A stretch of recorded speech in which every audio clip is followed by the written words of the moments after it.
Just got done playing Resident Evil 7. Welcome back to the weekly game news from Games Revealed. Let's get into some intros here. Resident Evil is close to coming out soon. Quantum Error is the new Dead Space. E3 for all. And so much more this week. This is actually a very jam-packed week as opposed to last week. So, before we get into it, make sure to like and subscribe and to bash that bell with your crowbar to be reminded when our videos come out. So do it. Sorry for all the laughing every time I do that. Let's get into it. Resident Evil 8. This is the thing I'm excited for the most. We just got done recording the podcast for Resident Evil 7. Got me super hyped because it's such a good game. So good. Got this also going on. Gotta show that I'm a Resident Evil fan. Resident Evil 8 is coming out on May 7th. So, it's a little less than a month. And it's going to be here for the PlayStation 5, the Xbox Series, or it's going to be for everything pretty much. So, Xbox, PlayStation, PC, anything that really matters, right? I mean, Switch would be a little nice, but I don't know if I'd be able to handle it. But, for the news, it's going to be having at least four areas were revealed this week.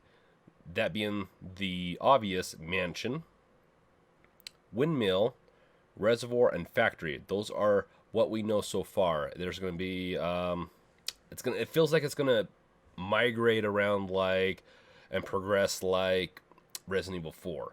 So in talks with IGN, director Marimasa Sato explains that each new area will introduce new mechanics and dangers for you to compete with, like how Resident Evil 4 continued varying its gameplay as you traveled to new areas. For Mother Miranda, which we've only heard a little bit about her, I think this is coming from Sato. I think it's better for players to find out for themselves by playing the game. But I'll say this, Mother Miranda and the inner side of her character are extremely important factors in the game. So, it sounds like we're going to go on a crazy roller coaster ride with the new Resident Evil 8. Just like with Resident Evil 7, it was just a roller coaster with all the different characters and all the different emotions that had to be felt in that. I feel like this is going to be a very similar one. We'll find out who really Miranda is, and it sounds like don't let anyone spoil it for you. Go play it for yourself or watch someone play it if you don't have the chance to. But also with that being said, the second demo that is going to be coming to PlayStation 5 for sure, I'm not 100% sure on other consoles, is going to be coming out soon, is what they say. So hopefully soon means in less than a month, because Resident Evil 8 is coming out in less than a month. So at the very least, we should be able to see it like a week or two before, but we'll find out. We'll find out soon. We'll let you know when it is out. So keep an eye on our channel for any news on that in the near future. On to the next piece. Mass Effect Legendary Edition has gone gold. This is very exciting for me because I'm a big Mass Effect fan. So it definitely looks like they're going to be hitting their May 14th launch. So be prepared for that because it's going to be so juicy. So good. Oh, big Mass Effect fan too. So May is going to be such a good month. That being said, it's not like they had to do much. The game was complete. They just had to remaster it a little bit. So it's not like they remade the game. They just made it look a little bit more shiny. Made the first one playable because after so many years, it is not very playable. At least in my opinion. It's still a great game. I'd still play it.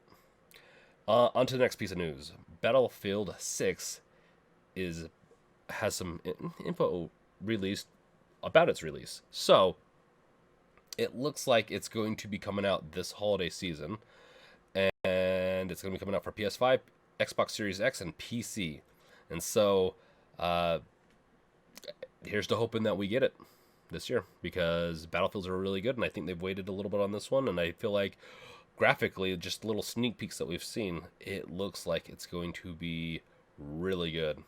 And I've gotten tired of the Battlefield series, but this one definitely makes it look like I will dive back in. On to the next little piece of news, and it's kind of little because the team's so little. Quantum Error is a 4-person indie team, which is Team Kill, is actually the studio, and it looks really good. And CBR.com claims that it's going to be like kind of a successor potentially to Dead Space. And so with such a small team, it's a big feat because Dead Space is such a good series. mean, we're hitting so many good series this week in the news that I love. I love Dead Space, and with that, Quantum Error does look very interesting. There is a trailer that we'll have down in the description below that you can go watch. It came out last year. It looks good. It looks surprisingly really good. It does look a little Dead Space-esque with the atmosphere. We'll have to see more, especially as they get closer to the release. The release that I could find online was December 31st, 2021, which means it's probably going to come out 2022, usually if they have it at the end, or it could come out this holiday season if they feel like they're ready. But I will say, if it's a 4-person team, expect 2022 as the release for this game. They've kept it fairly vague, but it blends sci-fi with with a grounded setting to produce an interesting fish out of water style of horror. Essentially, you're a California firefighter responding to an emergency distress signal coming from a mysterious research facility located on an island off the coast. So, I mean, that is pretty mysterious. We'll have to find out more. I'll let you know more. Hopefully, this is one of those games that becomes really good. And I'm down for. I know we're never gonna get another Dead Space, but I'm down for someone to take up that mantle, and maybe Bunny Strike, the game studio that I'm a part of, will be that someday. Okay, so on to the next piece of news. The Day Before has just released 13 minutes of gameplay, and it looks fun. It really does. It looks like it's gonna be an MMO, third-person shooter, and you're going to be able to work with buddies to scavenge and survive. It does have a Humvee in it. It starts out with a radio guy talking about his life, and then you can hear zombies being attacked in the background, so go watch that. It definitely looks interesting. I'm not 100% sold. So parts of it do look a little vanilla in the sense of vanilla, and they look like a lot of other zombie survival games that have been coming out, but I'm not against this. So if they can bring some very different mechanics that were shown, that were more than what was shown there, I'll be playing it straight up. But at the very least, I'll be trying it out for you guys and let you guys know, because I'm gonna drag Tyson and Shagwa into that one if I can talk them into it, because I at the very least want to try it out and give it a chance. On to the last little piece of major news. It's reported that The Last of Us 1 is getting a remake, and it's coming to the PS5. There's a little bit of internal struggles. It sounds like teams are a little bent out of shape on this one, with certain people being assigned that maybe they didn't think were qualified. I don't know the whole story on that, but at the very least, hopefully it doesn't interfere with how good the quality is on that. I can't say that I'm particularly would love to have a remake, because the remaster is pretty good, to be honest.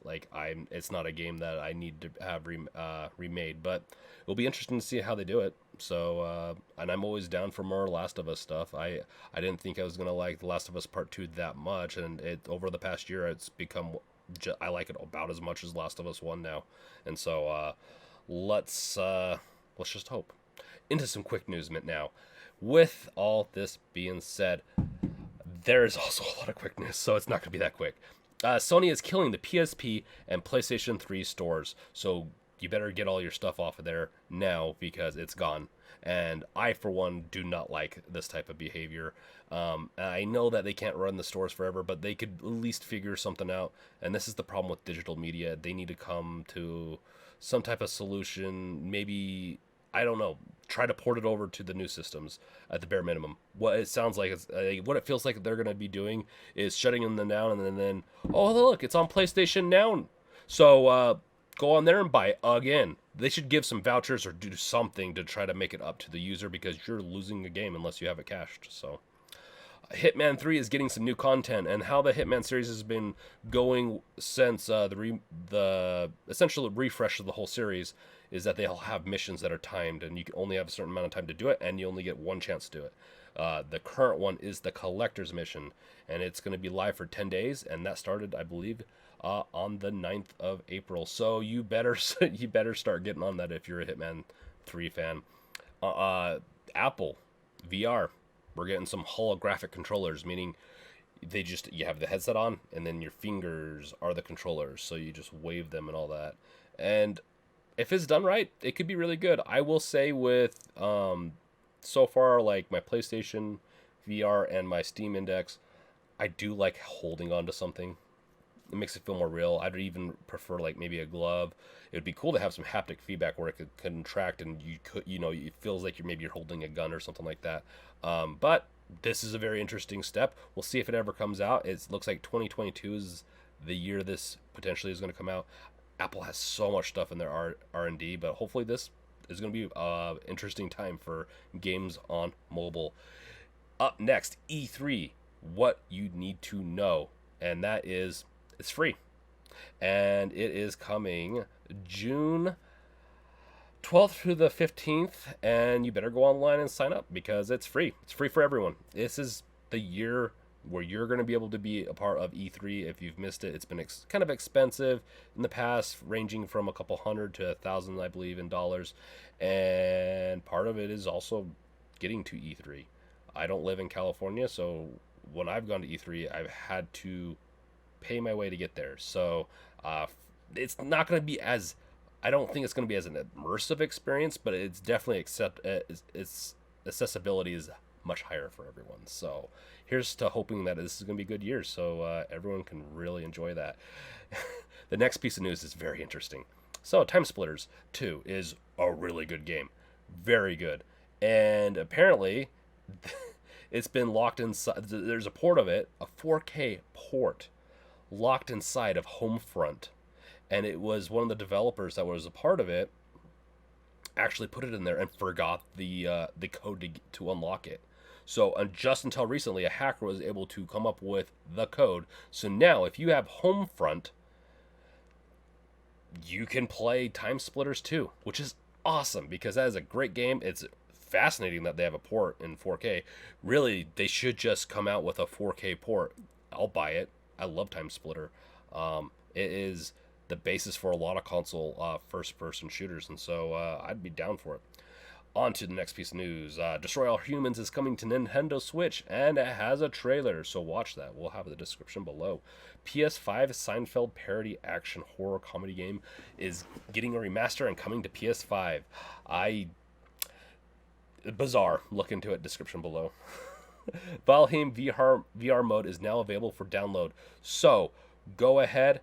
If you have a VR, go download that and see what lo-fi looks like and hi-fi visuals of your headset.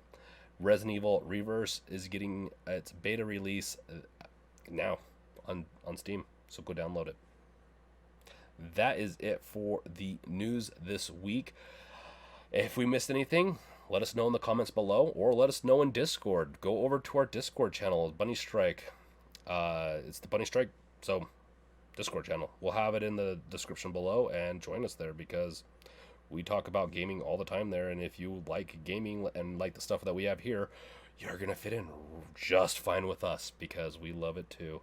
Also, make sure to check out our podcast. It is every week. We release it every Monday morning, and we talk about everything between games and special little events. Like we're going to be having a special on game movies coming up soon, so keep an eye out for that. And once again, if you like this, like it. If you don't like it, and you hit dislike, please let us know in the comments below why you didn't like it and what we could do to better improve it in the future. And that's it. Also, buy some awesome merch. You don't have to, but I'm going to be getting a bunch of merch in the mail that I bought for myself because I really like it. So check that stuff out. Catch you guys next time, and peace out. Later.